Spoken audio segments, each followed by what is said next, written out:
mortal realm has always had a saying, the goddess loves all beings. Before the demon god slaughtered your entire village. You believed this deeply? But when the goddess arrived, the village was filled with corpses. Only you survived, barely clinging to life, finally saved by a drop of the goddess's heart blood. And brought back, the goddess furiously thrust her sword at the demon god's heart, but her blade only penetrated half an inch. Before stopping reluctantly, you shout, kill him. Kill her. But the goddess remains unmoved. The demon god laughs wildly, finally leaving one sentence.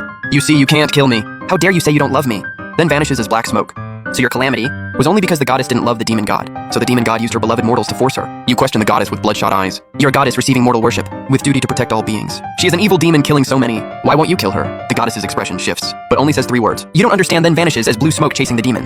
You look at your dead relatives, sitting all night before the goddess temple, unable to understand why your devout worship led the goddess to allow the demon to slaughter believers. So the goddess' love for all beings is just a joke. You then begin seeking ways to kill the demon god, searching for long, traveling almost the entire mortal realm, asking many enlightened masters, but they all advise give up. Accept your fate. The gap between immortal and mortal is like heaven and earth. A mortal attempting deicide is overestimating yourself. But you refuse to give up or accept fate, still desperately seeking ways to kill the demon god, until one day, you hear a legend. At the border of mortal and cultivation realms, there's a no-return mountain. Cross this mountain and reach the cultivation world, embarking on the immortal path, but no-return mountain is extremely dangerous. Fierce beasts, demons, and ghosts everywhere. When you finally reach the mountain base, you find many others wanting to cultivate. Among your companions, there's a white-haired old woman. Many younger, stronger people have fallen, but she keeps pushing forward. But 2 months later, her body can't hold out, reaching death's door. You ask why she wants to cultivate. She says she only seeks an answer. Turns out when young, she was a wet nurse for the Shen family. The young master she nursed was an immortal undergoing tribulation. After tribulation, the young master wanted to take a maid, but she was married with a child.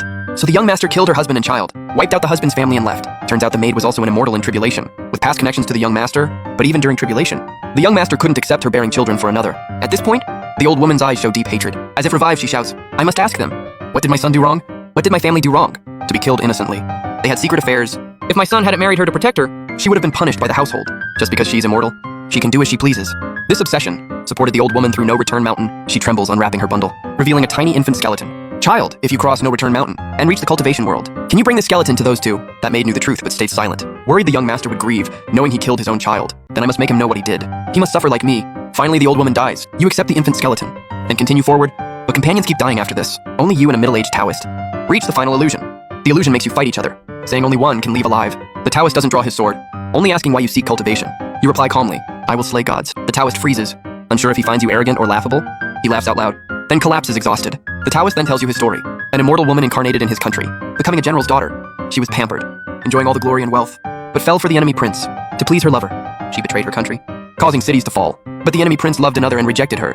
To cure his beloved, he removed her heart and drained all her blood. After her death, the enemy prince suddenly realized and removed his own heart. Dying for love, only after death did the prince learn he too was immortal. The immortals were in love all along, but he wouldn't admit his evil deeds toward her. So he released plague, destroying both nations.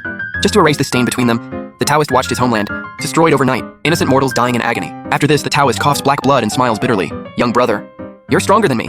Even if I reach the cultivation world, I only dare seek justice, not dare harbor deicide. Kill me. If you want to leave No Return Mountain, don't hold back. The Taoist hands you his sword. You solemnly accept it and say firmly, I don't believe it, I won't kill you, and still can't leave this mountain. But the Taoist laughs. Young brother, let me read your fortune. He picks 50 stalks of grass, removes one, and divines with the remaining 49. The hexagram appears. He shakes his head, sighing. Brother, you have a hexagram of no return. Seems the gods were right. Mortals are like ants, born to die, die to live. All suffering is destined. But you reply, then God should die by this insignificant mortal's hand.